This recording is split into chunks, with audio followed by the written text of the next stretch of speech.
नमस्कार दोस्तों, आप सभी का स्वागत है हमारे इस यूट्यूब चैनल सरस्वती जी के क्लासेस में। आज की इस क्लास में हम जानेंगे झारखंड के स्वतंत्रता सेनानी के क्रम में बिरसा मुंडा जी के बारे में। बिरसा मुंडा जो कि भारत के एक आदिवासी स्वतंत्रता सेनानी और लोक नायक थे। इन्होंने ब्रिटिश शासन, जमींदारों, साहूकारों के विरुद्ध जो आंदोलन चलाया था उसे बिरसा उल गुलाम के नाम से भी जाना जाता है। साथ ही इन्होंने अपने छोटे से जीवन काल कहने का अर्थ है कि इनका जो जीवन काल वो मात्र 25 वर्षों का ही था, लेकिन इन्होंने इन 25 वर्षों में इतने मुकाम हासिल किए कि इन्हें आज भी भगवान के नाम से जाना जाता है और लोग इन्हें भगवान के नाम से पूजते भी हैं। और साथ ही ये इनके द्वारा हासिल किए मुकाम के दम पर ही आज हमारे भारतीय संसद में एकमात्र आदिवासी हैं बिरसा मुंडा, जिनकी तस्वीर लगी हुई है हमारे भारतीय संसद में। तो ये बहुत बड़ी उपलब्धि है बिरसा मुंडा जी के लिए। तो आज हम जानेंगे इन्हीं बिरसा मुंडा के बारे में। तो आइए शुरू करते हैं आज की क्लास। बिरसा मुंडा जिनका जन्म हुआ था 15 नवंबर 1875 ईस्वी को खूंटी जिले के उलिहातू गांव में, और ये एक गरीब मुंडा परिवार में हुए थे।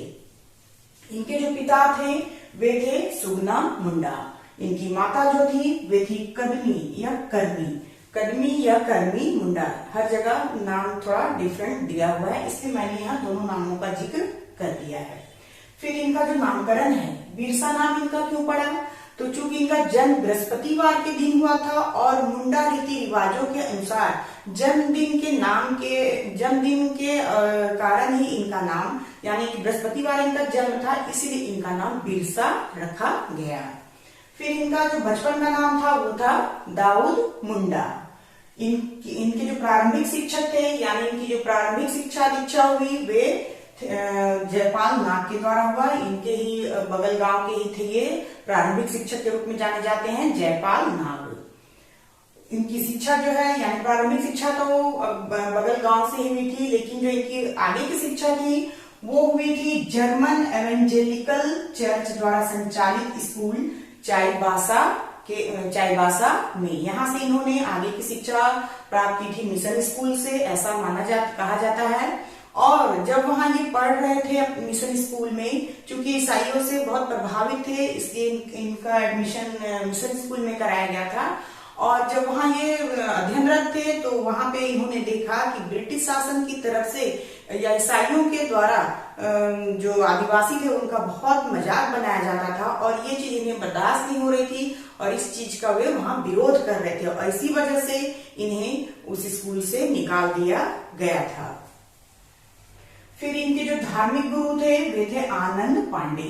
धार्मिक गुरु या आध्यात्मिक गुरु माना जाता है आनंद पांडे को। क्या हुआ था कि एक बार जब बिरसा मुंडा छोटे ही थे, अकाल पड़ गया था। वो 1894 की बात है। उस समय अकाल जैसा ही पूरा था, यानी कि जो फसल बहुत ज्यादा नहीं हुई थी और ब्रिटिश शासन का जो शोषण था वो चल ही रहा था, लगान दिन ब दिन बढ़ाया जा रहा था। और जो बिरसा मुंडा जो आदिवासी लोग थे उनकी स्थिति दिन ब दिन बदतर होती जा रही थी, और इसी क्रम में भुखमरी की स्थिति जो है वहां पनप गई थी।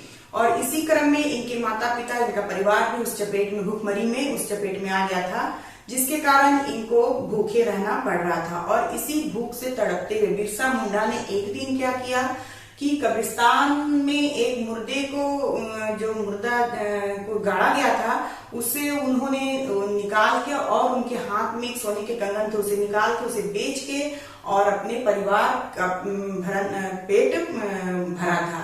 और इस बात की जानकारी जब उनके माता पिता को होती है तो उनके माता पिता गुस्से में आकर बिरसा मुंडा जी को उनके घर से निकाल देते हैं। और इसी क्रम में ये जब कहीं पड़े हुए थे, जब इन्हें घर से निकाल दिया जाता है, ये बेघर हो जाते हैं, तो एक बार रास्ते में इन्हें आनंद पांडे नामक व्यक्ति से मुलाकात होती है और वही आनंद पांडे जो है इन्हें धर्म की शिक्षा देते हैं, इन्हें हिंदू धर्म से संबंधित जानकारियां देते हैं और इनको चरक संहिता का अध्ययन इनको करवाते हैं।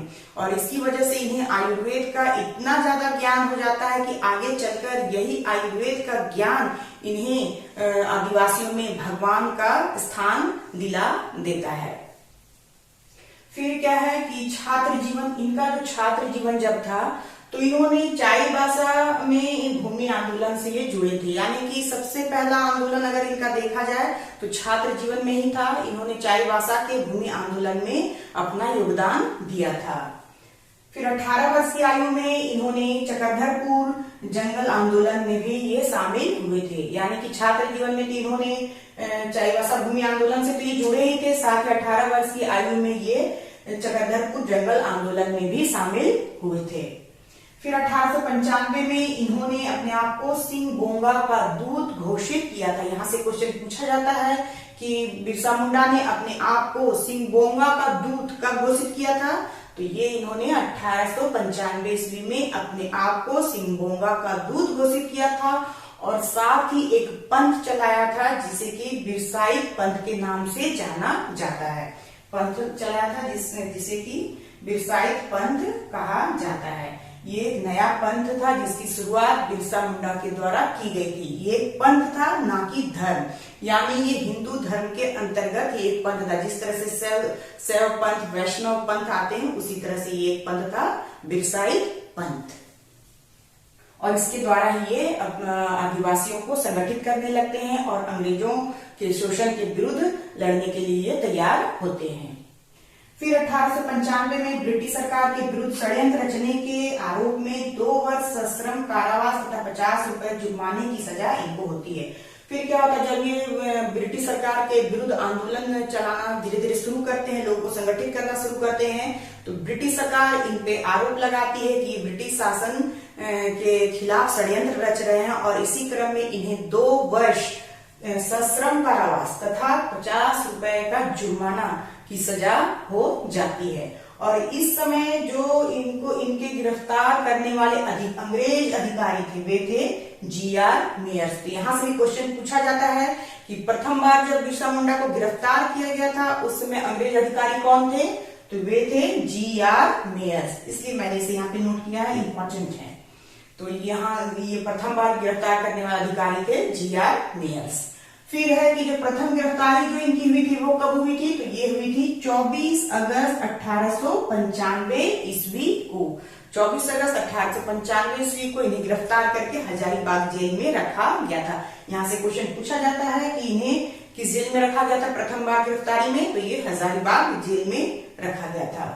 फिर इनकी रिहाई होती है, कब होती है इनकी रिहाई, तो 30 नवंबर 1897 ईस्वी को महारानी विक्टोरिया की हीरक जयंती पर इनकी रिहाई होती है।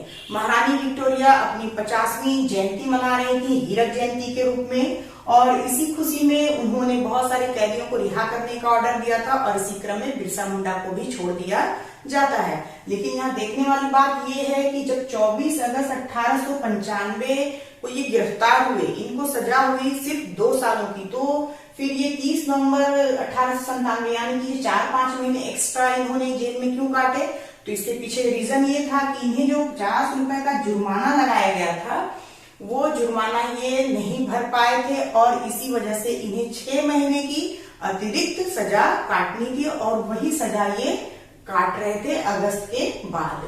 और इसी क्रम में इसी बीच हीरक जयंती मनाई जाती है महारानी विक्टोरिया की और इन्हें रिहा कर दिया जाता है। फिर क्या होता है, जब ये रिहा हो जाते हैं तो पुनः विद्रोह में ये सक्रिय हो जाते हैं और घोषणा करते हैं। क्या घोषणा करते हैं कि हम ब्रिटिश शासन तंत्र के विरुद्ध विद्रोह की घोषणा करते हैं। यहाँ मैंने विद्रोह मिस्टेक कर दिया, नहीं लिखा है, तो यहाँ पे ये होगा हम ब्रिटिश शासन तंत्र के विरुद्ध घोषणा करते हैं, विरोध की घोषणा करते हैं और कभी अंग्रेजों के नियमों का पालन नहीं करेंगे। ये भी इनकी घोषणा थी कि अंग्रेजों के खिलाफ ये विद्रोह करते हैं और उनके नियम कानून का पालन ये नहीं करेंगे।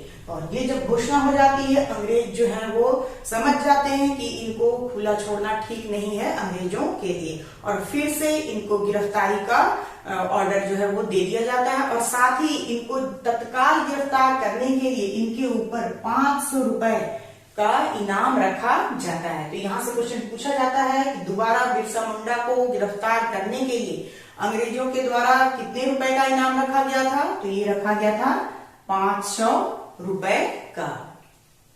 फिर इनकी दोबारा गिरफ्तारी हो जाती है, बिरसा मुंडा की दोबारा गिरफ्तारी हो जाती है क्योंकि इनाम के लालच में इनकी ये गिरफ्तारी होती है। और ये गिरफ्तारी कब होती है? 3 फरवरी 1900 ईस्वी को। ये भी पूछा जा सकता है, 3 फरवरी 1900 ईस्वी को बिरसा मुंडा का दोबारा गिरफ्तारी हो जाता है। और इसमें किसका हाथ होता है? तो बिरसा मुंडा की दोबारा गिरफ्तारी में जगमोहन सिंह तथा वीर सिंह माहली का हाथ होता है। ज्यादातर एग्जाम्स में वीर सिंह माहली का ही ऑप्शन में दिया होता है, तो आप दोनों नाम याद रखेंगे, जगमोहन सिंह तथा वीर सिंह माहली। ये दोनों इंपॉर्टेंट है, जब एक क्वेश्चन में ऑप्शन में दोनों भी हो सकता है और किसी एक का भी नाम हो सकता है, इसलिए मैंने यहाँ दोनों मेंशन किया है, जगमोहन सिंह तथा वीर सिंह माहली। और इस तरह से इनके द्वारा ही अंग्रेजों को साथ दिया जाता है और इन्हीं के द्वारा बता दिया जाता है बिरसा मुंडा अपने अनुयायियों के साथ कहाँ छुपे हैं और जाके अंग्रेज जो है उन्हें पकड़ लेते हैं। और ये जो इनाम है की राशि है 500 रुपए, वो इन दोनों को दे दी जाती है, जगमोहन सिंह और वीर सिंह माहली को। ये जो जगमोहन सिंह है ये कौन है? तो ये जो इनके आध्यात्मिक गुरु थे आनंद पांडे, ये इन्हीं के जमींदार थे, बंदगांव के जमींदार थे जगमोहन सिंह, और उन्हीं के यहाँ आनंद पांडे जो है मुंशी का काम करते थे।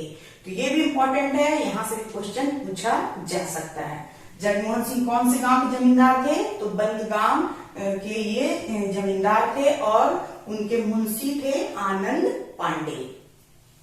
और ये जो वीर सिंह माहली है ये इनके नौकर थे या इनके कर्मचारी थे जो इनके यहाँ काम करते थे। अब है कि 9 जून 1900 ईस्वी को रांची जेल में बिरसा मुंडा की हैजे से मृत्यु हो जाती है।